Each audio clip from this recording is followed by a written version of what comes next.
Let me share something with you that could truly change your life.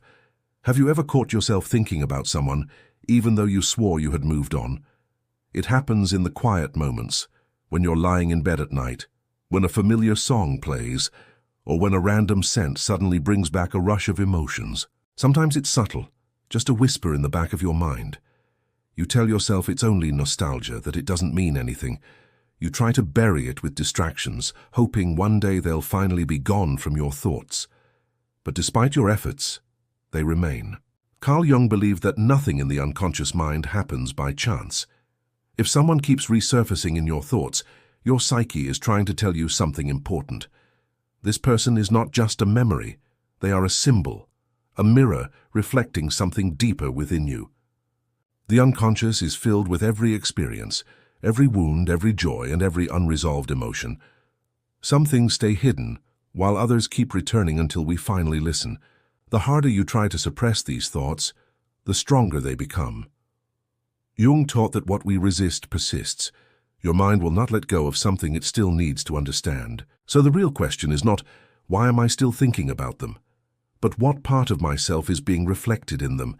Because the people who occupy our minds the most are often mirrors. We don't just see them for who they are. We see them through the lens of our own wounds, desires, and experiences. This is called projection. We project our insecurities, unmet needs, and repressed qualities onto others. You may think you're obsessing over them, but really, you're obsessing over what they represent. Sometimes they embody qualities you've suppressed in yourself: confidence, freedom, creativity, or strength. Your mind fixates on them because they remind you of something missing inside you. Other times, they trigger your shadow. The parts you don't want to acknowledge.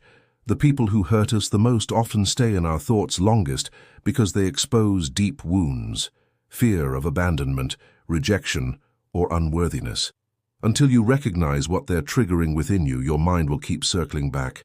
Ask yourself, what does this person represent to me? What emotions do they awaken? What wound are they revealing?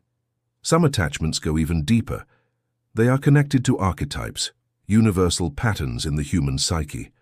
The most powerful of these are the Anima and Animus, the feminine within the man and the masculine within the woman. Certain people feel fated because they activate these ancient inner forces. They awaken something familiar yet profound. But at the core, many of these lingering thoughts stem from unhealed wounds. Your mind holds on to them not because of who they are, but because something inside you is still hurting and seeking resolution. Like a physical wound that keeps sending pain signals, emotional wounds demand attention. The thoughts won't stop until you turn inward and begin healing. And here's the hardest truth.